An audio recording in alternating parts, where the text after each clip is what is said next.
یہاں سے اب آخری گروپ شروع ہو رہا ہے. آخری منزل تو سورہ قاف سے شروع ہوئی تھی. چھٹا گروپ مکی اور مدنی صورتوں کا یہاں ختم ہو گیا. 7 صورتیں حسین ترین صورتیں قرآن کی.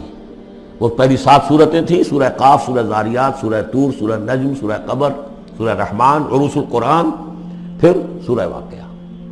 پھر یہ 10 صورتیں آ گئیں: سورہ حدید، سورہ مجادلہ، سورہ حشر، سورہ ممتحنہ، سورہ صف، سورہ جمعہ، سورہ منافقون، سورہ تغابن، سورہ طلاق، سورہ تحریم. اب پھر یہ مکی قرآن مجید، یہ آخری گروپ ہے. اس میں بھی پہلی 6 صورتیں جو ہیں وہ 3 کے سب گروپس کی شکل میں ہیں. سورہ ملک بڑی، جیسے سورہ قاف وہاں تھی اسی مقام پر یہاں سورہ ملک ہے. بہت جامع اس کی تاثیر، اور یہ بہت حضور کو عزیز تھی. آپ کی یہ معمولات میں سے تھا، رات کو سوتے ہوئے آپ سورہ ملک پڑھا کرتے تھے، اور اس کی آپ نے تلقین کی ہے. بسم اللہ الرحمن الرحیم. تبارک الذی بیدہ الملک وہو علی کل شیء قدیر. بڑی بابرکت ہے وہ ہستی جس کے ہاتھ میں ہے بادشاہی، راج اس کا ہے. یہ ہے دین کا سیاسی پہلو. پوری کائنات پر اس کا راج چل رہا ہے. دنیا میں بغاوت ہے. کیوں ہے؟ وہ اپنے ایمان کے دعوے داروں کا امتحان لینا چاہتا ہے بس. ورنہ سورج، چاند، گیلیکسیز، پوری کائنات اور خود ہمارے جسم کا ایک ایک ذرہ اس کے قانون کا پابند ہے، تابع ہے. ہمارا جسم ہمارے اختیار میں کہاں ہے؟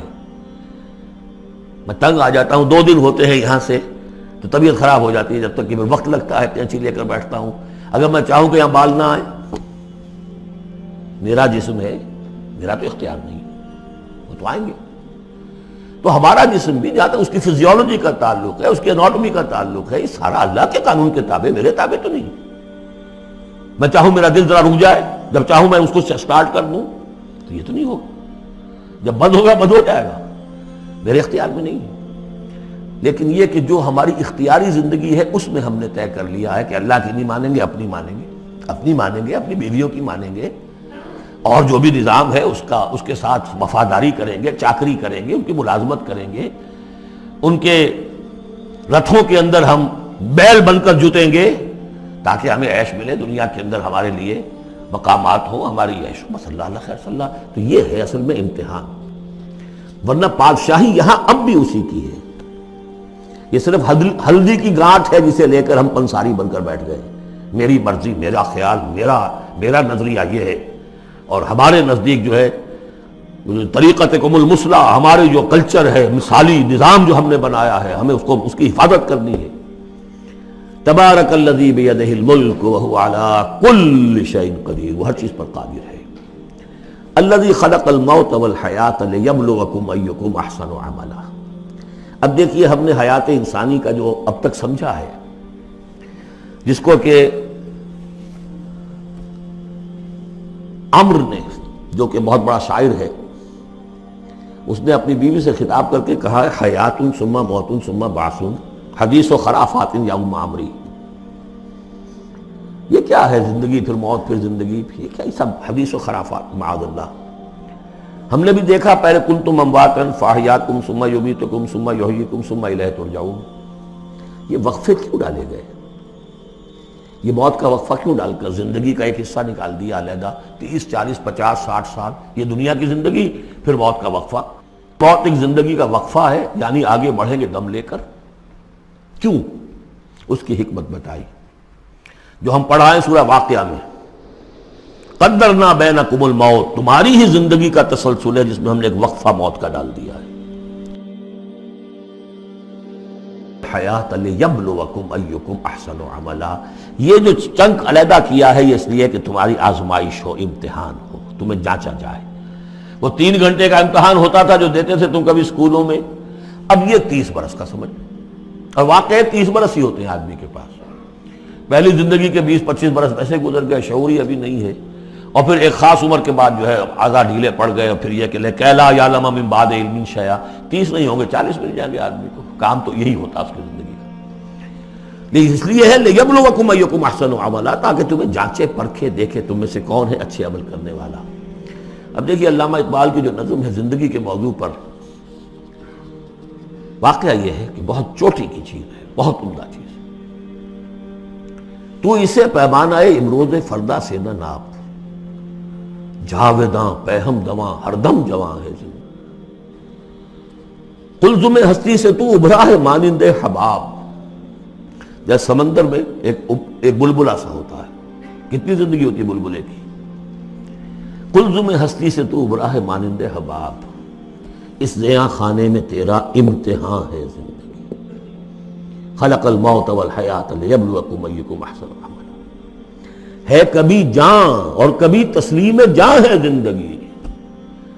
کبھی زندگی جان سے مترادف ہے، عبارت ہے، کبھی جان دینا اصل زندگی ہے۔ وَلَا تَقُولُوا لِمَنْ يُقْتَلُ فِي سَبِيلِ اللَّهِ أَمْوَاتٌ بَلْ أَحْيَاءٌ وَلَٰكِنْ لَا تَشْعُرُونَ، ہے کبھی جان اور کبھی تسلیم جاں ہے زندگی۔ اصل زندگی جو ہے وہ جان دے دینے سے حاصل ہوتی ہے۔ الذی خلق سبع سماوات طباقا، وہ اللہ کی جس نے بنائے 7 آسمان ایک دوسرے کے اوپر۔ آیات متشابہات میں سے ہے۔ ما تری فی خلق الرحمن من تفاوت، تم نہیں دیکھ پاؤ گے اللہ کی تخلیق میں کہیں کوئی فرق۔ اتنا محکم نظام ہے، اتنا محکم نظام۔ کیا کسی سائنسدان نے آج تک یہ بھی کہا کہ تخلیق میں یہاں نقص ہے؟ کسی نے کہا؟ زوالوجی کی فیلڈ میں یا باٹنی کی فیلڈ میں یا کسی اور فیلڈ میں، جیولوجی کی فیلڈ میں، ایسٹرونومی کی، کسی نے کہا ہے؟ ما تری فی خلق الرحمن من تفاوت فارجع البصر هل تری من فطور، پھر ذرا دوبارہ لوٹا لو اپنی نگاہ، دیکھ لو، ہر میدان میں دیکھ لو، کہیں تمہیں کوئی رکھنا نظر آتا ہے؟ اگر یہ تخلیق کامل ہے تو کامل حقیقت میں کون ہے؟ اس کا خالق، اس کا باری، اس کا مصور۔ بس یہ نظر نہیں آتا۔ سائنسدان سب کچھ دیکھ رہے ہیں، ڈھونڈنے والا ستاروں کی گزرگاہوں کا اپنے افکار کی دنیا میں سفر کر نہ سکا۔ بڑے بڑے صاحب بصیرت و بڑے بڑے عقل مند اپنی ناک تلے کے پتھر سے ٹھوکر کھاتے ہیں، دیکھ رہے ہیں ٹیلیسکوپ سے ٹھوکر کھا رہے ہیں وہاں جو سامنے پتھر پڑا ہوا ہے اس سے۔ یہ ہو رہا ہے آج ہمارے ساتھ۔ سپر جیل کا بسرا کر رہے ہیں، پھر لوٹاؤ ذرا اپنی نگاہ کو 2 مرتبہ اور۔ ینقلب الیک البصر خاسئا وہو حسیر، تمہاری نگاہ تھک ہار کر لوٹ آئے گی، تمہیں ہماری تخلیق میں کہیں کوئی رکھنا، کوئی دراڑ نظر نہیں آئے گی۔ وَلَقَدْ زَيَّنَّا السَّمَاءَ الدُّنْيَا بِمَصَابِيحَ وَجَعَلْنَاهَا رُجُومًا لِلشَّيَاطِينَ وَأَعْتَدْنَا لَهُمْ عَذَابَ السَّعِيرِ، اور ہم نے سب سے قریبی آسمان کو سجا دیا ہے چراغوں سے، یعنی زمین سے جو قریب ترین آسمان ہے، پہلا آسمان، اور ان چراغوں کو ہم نے بنا دیا ہے رجوما للشیاطین، شیاطین جن جو ہیں وہ جو کوشش کرتے ہیں اس سے باہر نکل کر، اور وہ چاہتے ہیں کہ کچھ خبریں جو ہیں وہ فرشتوں سے چرا کر لے آئیں، تو ان کو کھدیڑنے کے لیے، ان کو اوپر سنگ باری کے لیے ہم نے یہ میزائلز رکھے ہوئے ہیں۔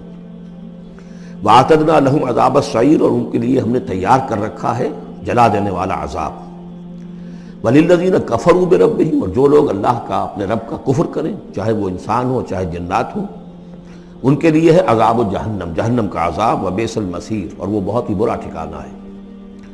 اذا القوا فیہا سمعوا لہا شہیقا وہی تفور، جب وہ اس میں جھونکے جائیں گے تو سنیں گے کہ وہ دھاڑ رہی ہوگی، اچھل کود رہی ہوگی، اس کا جوش و خروش ہوگا، جو سورہ قاف میں ہم نے پڑھا تھا کہ ہم اس سے پوچھیں گے هل امتلأت وتقول هل من مزید، وہ اور چاہے گی۔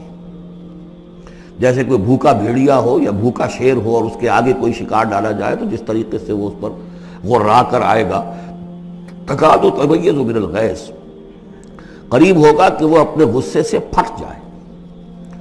کلما القی فیہا فوج، جب کبھی بھی اس میں ایک فوج ڈالی جائے گی، یعنی یہ کہ ایک قوم کے بعد دوسری، دوسری کے بعد تیسری، وہ تو ہو رہا ہے، وہم یوزعون، ان کے درجہ بندی کی جائے گی، قوموں کا علیحدہ علیحدہ حساب ہوگا۔ سألہم خزنتها، تو جو جہنم کے داروغہ ہیں وہ ان سے کہیں گے الم یاتکم نذیر، کیا آپ کے پاس کوئی خبردار کرنے والے نہیں آیا؟ قالوا بلا، وہ کہیں گے آیا تھا، کیوں نہیں؟ قد جاءنا نذیر، ہمارے پاس خبردار کرنے والا آیا، فکذبنا، ہم نے انہیں جھٹلا دیا تھا۔ وقلنا ما نزل اللہ من شیء، اور ہم نے کہا کوئی شے نہیں اتاری اللہ نے، یہ تم خام خواہ کہہ رہے ہو کہ تم پر کوئی قرآن اترا ہے یا تورات اتری ہے۔ ان انتم الا فی ضلال کبیر، ہم نے اس سے بھی بڑھ کر کہا کہ تم تو خود کسی گمراہی میں ہو، کھلی گمراہی میں مبتلا ہو گئے ہو، تمہیں کوئی آسیب آ گیا ہے یا کچھ اور ہو گیا ہے۔ وقالوا لو كنا نسمع او نعقل، اور انہوں نے کہا یا وہ کہیں گے کہ اگر ہم سنتے اور سوچتے، غور کرتے، عقل سے کام لیتے، ما کنا فی اصحاب السعیر، تو ہم نہ ہوتے اس جہنم والوں میں سے۔ فاعترفوا بذنبہم، پس انہوں نے اپنے اصل گناہ کا اعتراف کر لیا۔ یہ بہت اہم مقام ہے۔ اصل گناہ کیا تھا کہ ہم نے ان کی بات سنی نہیں، سنی تو انسنی کر دی، اس پر غور نہیں کیا۔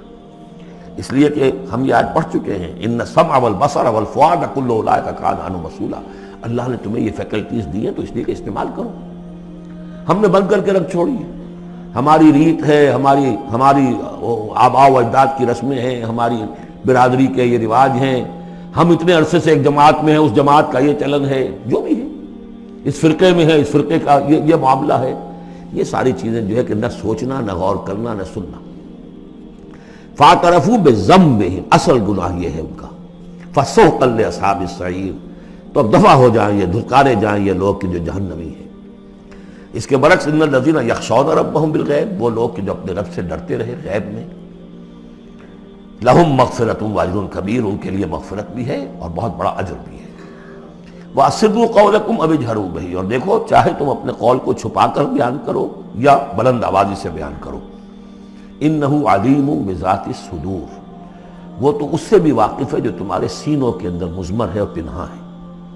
الا یعلم من خلق، بڑی اہم آیت ہے یہ وہ حصے ہیں قرآن کے یہ کہ جن کو اس طریقے سے ازبر ہونا چاہیے اگر بات کرنا چاہتے ہیں، آپ دین کی وہ خدمت کرنا چاہتے ہیں۔ کیا وہی نہ جانے گا جس نے پیدا کیا؟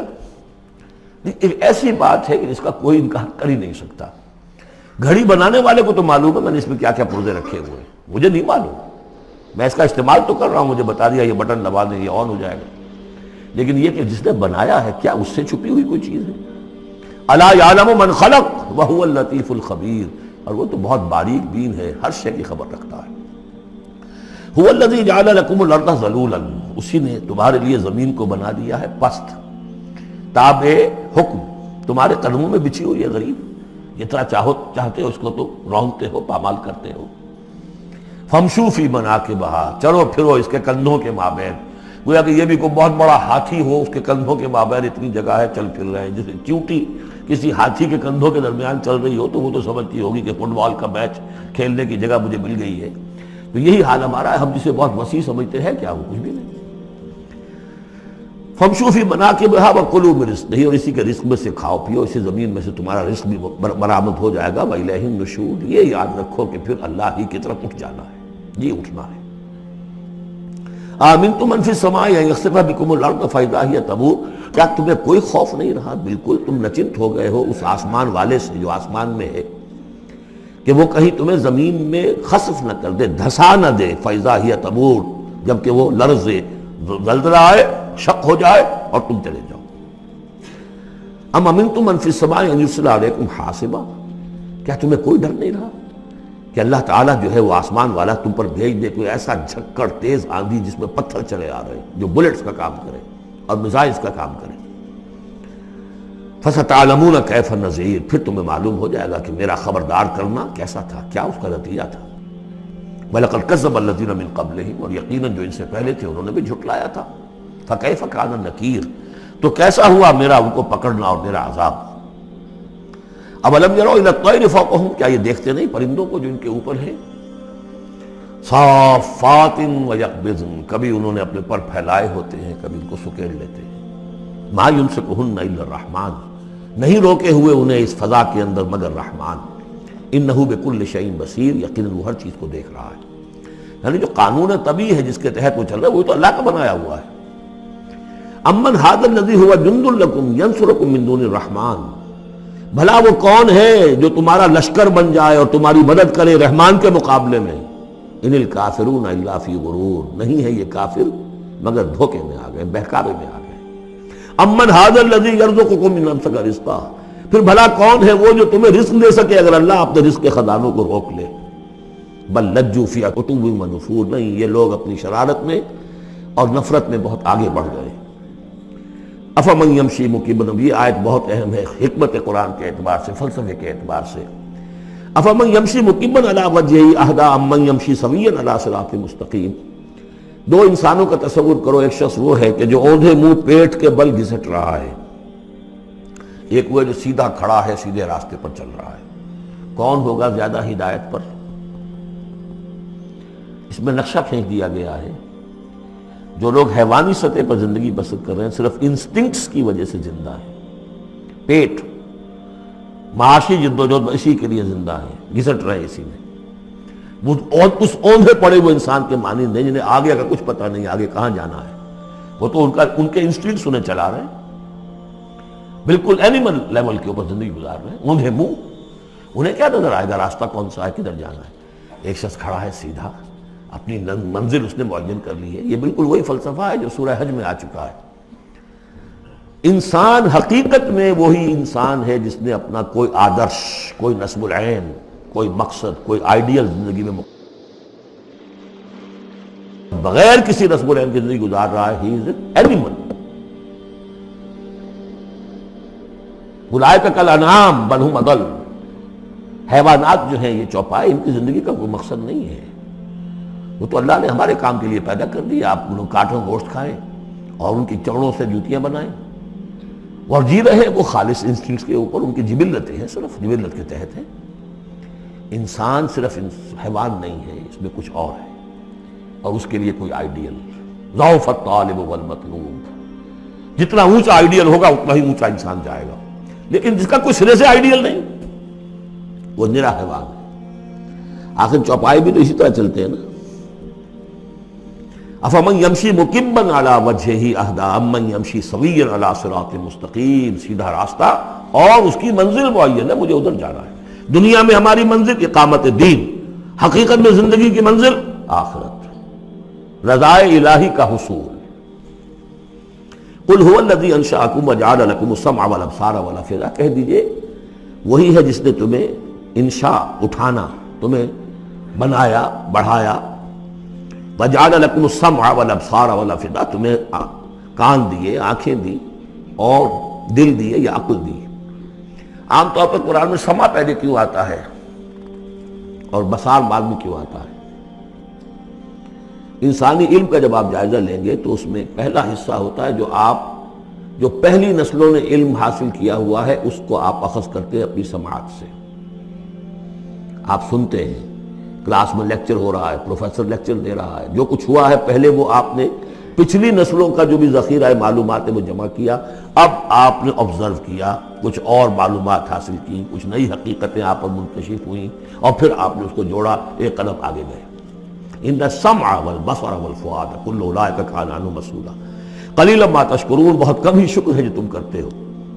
قل هو الذی ذرأکم فی الارض والیہ تحشرون، کہہ دیجئے اسی نے تمہیں پھیلا دیا ہے زمین میں اور اسی کی طرف تم اکٹھے کر دیے جاؤ گے، جمع کر دیے جاؤ گے۔ وَيَقُولُونَ مَتَىٰ هَٰذَا الْوَعْدُ إِن كُنتُمْ صَادِقِينَ، وہ کہتے کب ہوگا یہ وعدہ، کب پورا ہوگا، اگر تم سچے ہو تو بتاؤ۔ قُلْ إِنَّمَا الْعِلْمُ عِندَ اللَّهِ، کہہ دیجئے کہ اس کا علم اللہ کے پاس ہے۔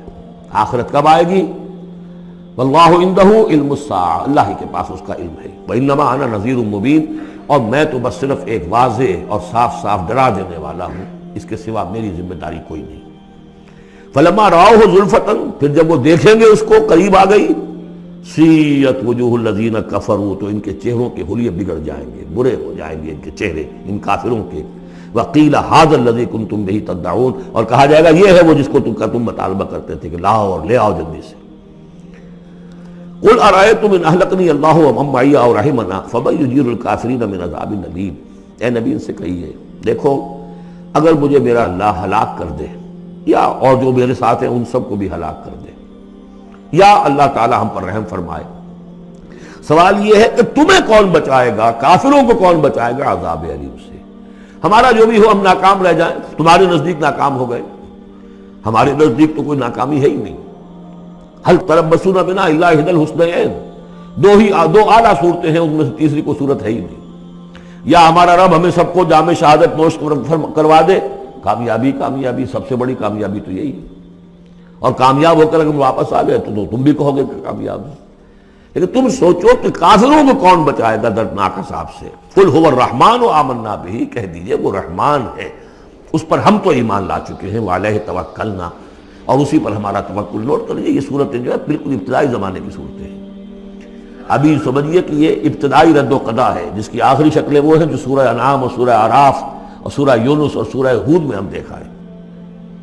فَسَتَعْلَمُونَ مَنْ هُوَ فِي ضَلَالٍ مُبِينٍ، تو عنقریب تمہیں معلوم ہو جائے گا کہ کھلی گمراہی میں کون تھا، ہم تھے یا تم تھے۔ قُلْ أَرَأَيْتُمْ إِنْ أَصْبَحَ مَاؤُكُمْ غَوْرًا، ذرا ایک بات پر اور غور کرو، اگر تمہارا یہ پانی جو زمین کا ہے وہ نیچے اتر جائے، کبھی کبھی ایک دم بہت جو ہے ایک الارم ہو جاتا ہے کہ پانی کی سطح نیچے جا رہی ہے، بارشیں کم ہوئی ہیں، پانی کی سطح نیچے جا رہی ہے، کہاں سے لائیں گے پانی؟ وہ تو پھر بھی ابھی ایک حد تک ہی نیچے جاتی ہے، یہ پانی اور نیچے چلا جائے۔ فَمَنْ يَأْتِيكُم مِّن مَّاءٍ مَّعِينٍ، کون ہے وہ جو لائے گا تمہارے پاس وہ پانی صاف نتھرا ہوا پانی؟